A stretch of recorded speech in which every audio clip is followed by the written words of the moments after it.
How Avengers Endgame created Doomsday. I've been thinking about something wild lately. Something that might just reframe the way we look at Avengers, Endgame, and the entire multiverse saga.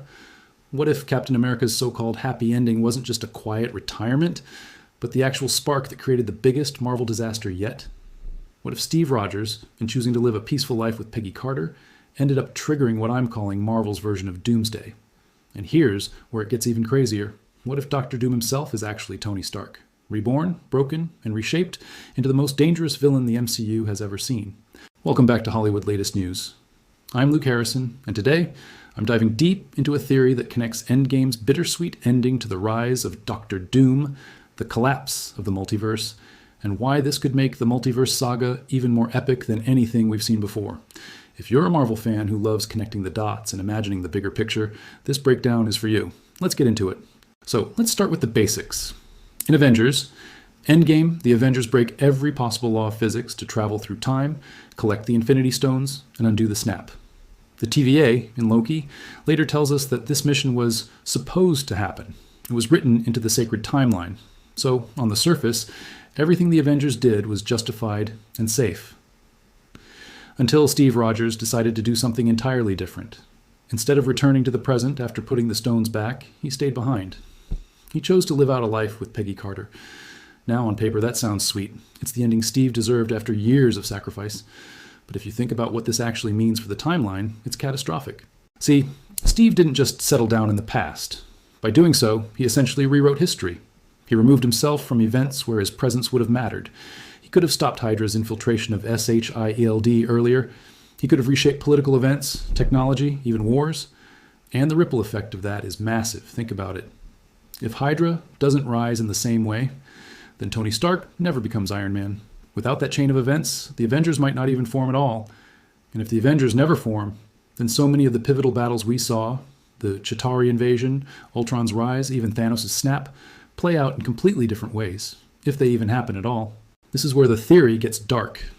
By living in that alternate reality, Steve Rogers may have accidentally prevented heroes from being born. No Iron Man, no Captain Marvel, possibly no Doctor Strange. A weaker world with fewer defenders becomes a world where villains thrive. And from that chaos, a new figure rises, not as a hero, but as something far more terrifying. Here's where Tony Stark comes back into the picture. Imagine this altered timeline, one where Tony never truly becomes Iron Man in the same way. Instead, he's caught in some attack, maybe a Latverian strike, maybe something Hydra still managed to pull off. He survives, but he's horrifically disfigured. Enter Agatha Harkness, a witch with ties to mysticism who sees potential in Tony. She saves him, but in doing so, she erases his old identity, giving him a chance to start over. That's when Tony sheds the name Stark and takes on a new one, Victor Von Doom. Now, at first, Doom isn't pure evil. He's brilliant, a survivor, and a leader. When Agatha is killed, perhaps by Latveria's oppressive rulers, Doom takes revenge, killing the dictator and claiming power for himself. He combines his unmatched technological genius with Agatha's forbidden magic, creating something the world has never seen before. A man who is both sorcerer and scientist, ruler and destroyer. And this is where Tony Stark fully disappears, leaving only Dr. Doom. But Doom isn't satisfied with ruling one nation. He feels the instability around him. He senses the cracks forming in the multiverse. Cracks caused by Steve Rogers' very existence in a timeline where he never should have been. Doom realizes that incursions, those universe collisions teased in Doctor Strange and the Multiverse of Madness, are happening because the natural flow of time was broken the moment Steve stayed behind. Doom tries to fix it. He experiments with time travel, magic, technology, anything he can. But he fails, again and again. The incursions spread. Realities collapse. Worlds vanish. And with each failure, Doom becomes more desperate. At some point, he accepts the truth. The multiverse is doomed. Steve Rogers' one choice has doomed everyone. But Doom, in his twisted brilliance, sees an opportunity. If he can't save the multiverse, he'll build a new one, a single world forged from the ashes of collapsing universes. A place where he rules as both savior and god. He justifies it to himself as survival. After all, someone has to lead the survivors. Someone has to build order out of chaos, and who better than him? This is where the concept of Doomsday comes in. Not just as the end of the multiverse, but as a rebirth, a forced collapse engineered and controlled by Dr. Doom. And the craziest part? If Doom really is Tony Stark in this theory, then Marvel is setting up the most personal villain story ever told. Tony sacrificed his life in the main MCU timeline to save everyone. But in this alternate history, Tony becomes the destroyer, the one who ensures no universe survives untouched. It's a tragic mirror image of his original arc.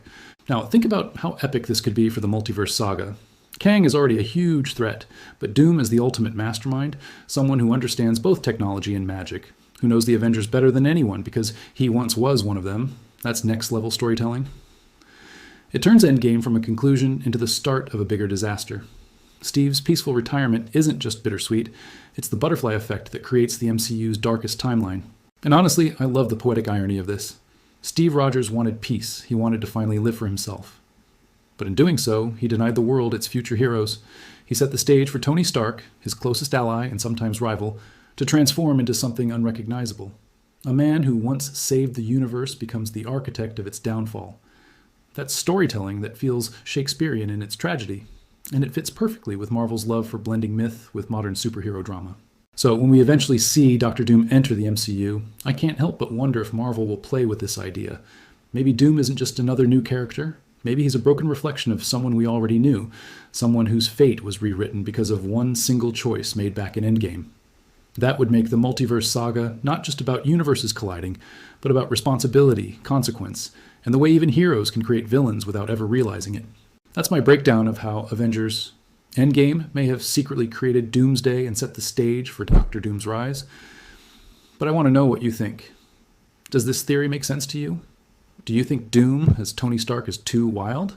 Or does it actually feel like the kind of twist Marvel would pull off to shock audiences? Thanks for hanging out with me today here on Hollywood Latest News. I'm Luke Harrison, and if you enjoyed this theory breakdown, don't forget to hit that like button, share this video with your Marvel friends, and subscribe for more deep dives. And hey, if you want to directly support our work here, you can send a super thanks of up to $20.